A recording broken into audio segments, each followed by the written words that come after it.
ஓம் நமச்சிவாய வாழ்க. நாதந்தாள் வாழ்க. இமைப்பொழுதும் என் நெஞ்சில் நீங்காதான் தாழ் வாழ்க. வாழ்க வளமுடன். அனைவருக்கும் இனிய வணக்கங்கள். மாதங்களில் சிறந்தது மார்கழி என்பார்கள். அந்த மார்கழி மாதம் விரைவில் பிறக்க உள்ளது. 2025ஆம் ஆண்டின் இறுதியும் 2026ஆம் ஆண்டின் தொடக்கமும் ஆக இரு முக்கிய நிகழ்வுகள் இந்த மார்கழி மாதத்தில் நிகழ உள்ளது. நிகழும் மங்களகரமான விசுவாசு ஆண்டு டிசம்பர் மாதம் 16ஆம் நாள் செவ்வாய்க்கிழமை அன்று துவாதசி திதியில் சுவாதி நட்சத்திரத்தில் அதிகண்டம் நாமயோகத்தில் கௌளவம் கர்ணத்தில் சித்தயோகம் கூடிய நன்னாளில் இந்த மகத்தான மார்கழி மாதம் பிறக்கிறது. மார்கழியை தெய்வங்களின் மாதம் என்பார்கள். அந்த அளவுக்கு ஆன்மீக ரீதியாக முக்கியத்துவம் பெற்றது. இம்மாதத்தில் கிரக நிலைகளில் பல்வேறு மாற்றங்கள், சில முக்கிய நிகழ்வுகள் நடைபெற உள்ளன. இது 12 ராசிகளிலும் தாக்கத்தை ஏற்படுத்தும். மார்கழி மாதம் டிசம்பர் மாதம் 16ஆம் தேதி தொடங்கி ஜனவரி மாதம் 14ஆம் தேதி வரை உள்ளது. இம்மாத கிரகநிலை என எடுத்துக்கொண்டால் குரு பகவான் மிதுன ராசியில் வக்ரகதியில் உள்ளார். கேது பகவான் சிம்ம ராசியில் உள்ளார். புதன் மற்றும் சுக்கிர பகவான் விருச்சிக ராசியிலும், சூரியன் மற்றும் செவ்வாய் பகவான் தனுசு ராசியிலும் உள்ளார்கள்.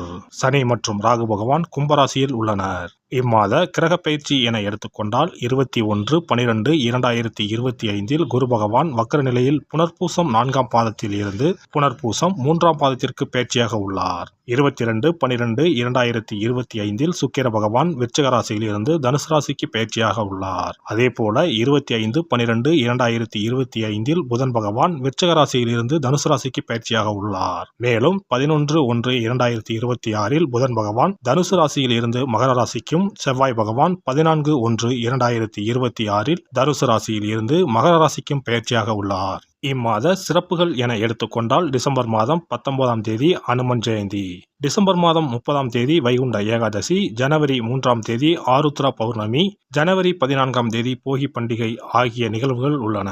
பொதுவாகவே மார்கழி மாதம் முழுவதுமே விசேஷம்தான். இந்த வருடம் வரும் மார்கழி கூடுதல் முக்கியத்துவம் பெறுகிறது.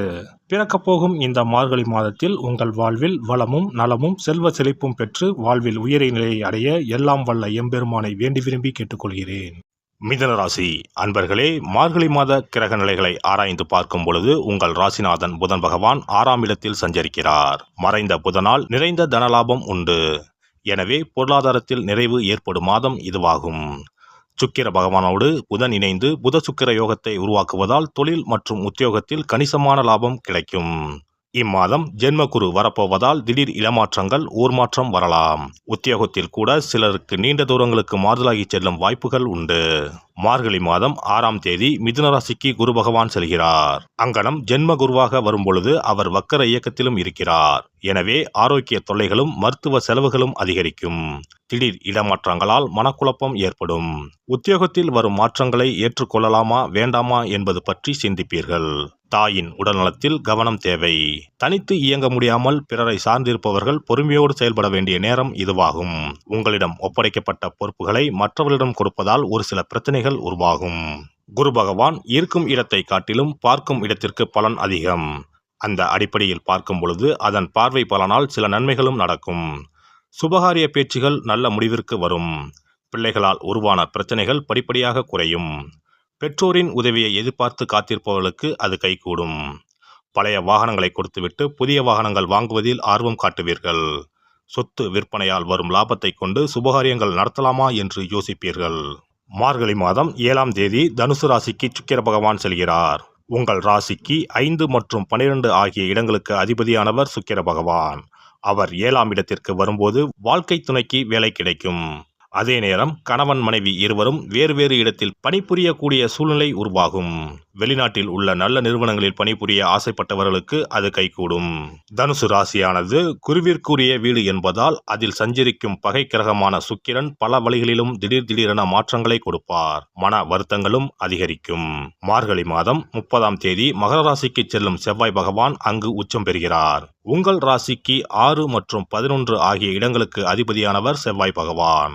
அவர் உச்சம் பெறும் இந்த நேரத்தில் உத்தியோகத்தில் முன்னேற்றம் ஏற்படும். உயர் அதிகாரிகள் உங்கள் வளர்ச்சிக்கு வழிகாட்டுவர். ஒரு சிலருக்கு கடல் கடந்து செல்லும் வாய்ப்புகள் கைகூடும். குடும்ப முன்னேற்றம் திருப்தி தரும். வருமானம் உயரும். மார்கழி மாதம் 10ஆம் தேதி தனுசு ராசிக்கு புதன் பகவான் செல்கிறார். உங்கள் ராசிநாதனான புதன் பகவான் 4ஆம் இடத்திற்கு அதிபதியானவர். அவர் உங்கள் ராசியை பார்க்கும் பொழுது மகிழ்ச்சியான சூழல் நிலவும். எனவே இக்காலத்தில் ஆரோக்கியம் சீராகி ஆனந்தப்படுத்தும். அடுத்தவர் நலன் கருதி எடுத்த முயற்சியில் ஆதாயம் கிடைக்கும். என்றைக்கோ குறைந்த விலைக்கு வாங்கி போட்ட இடம் லாபத்தை வரவழைத்து கொடுக்கும்.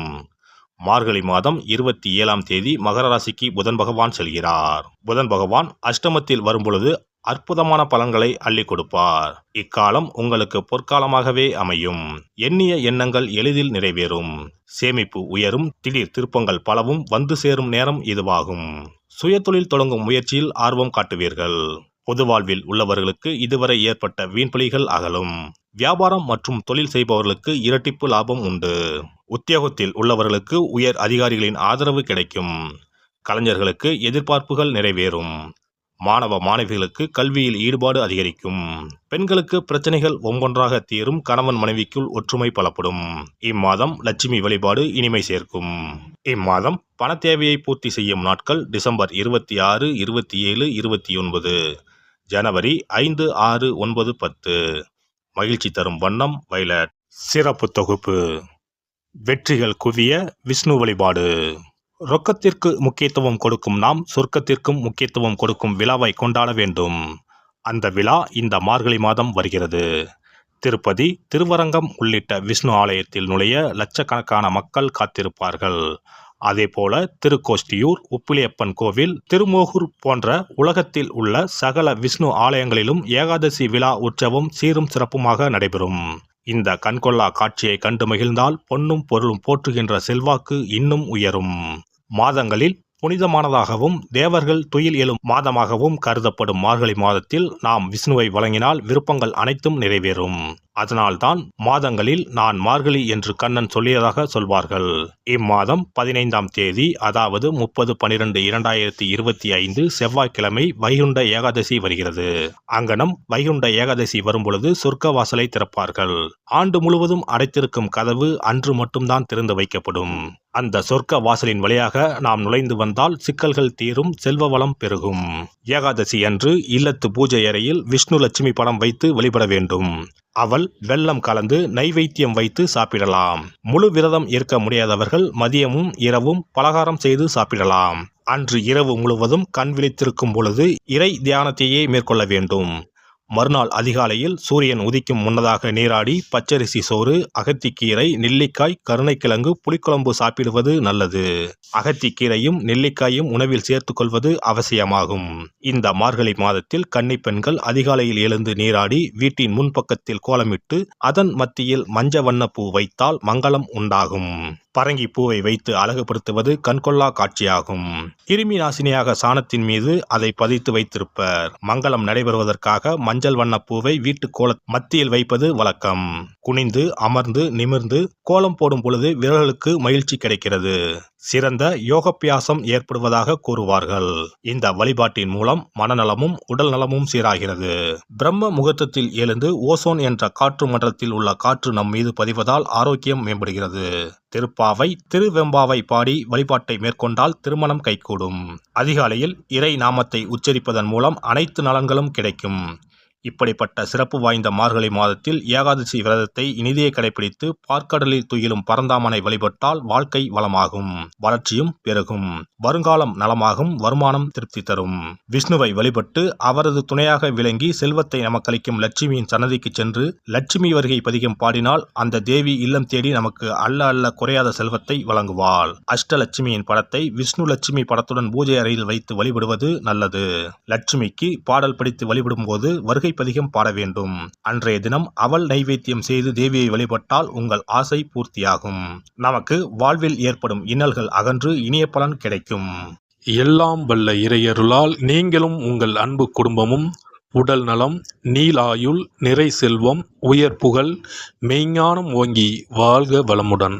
இந்த வீடியோ பதிவு உங்களுக்கு பிடித்திருந்தால் லைக் பண்ணுங்க, கமெண்ட் பண்ணுங்க, ஷேர் பண்ணுங்க, மறக்காம சப்ஸ்கிரைப் பண்ணுங்க, பக்கத்துல இருக்கிற பெல் பட்டனை கிளிக் பண்ணுங்க. நன்றி, வணக்கம். ஓம் நமச்சிவாய. சிவாய நம.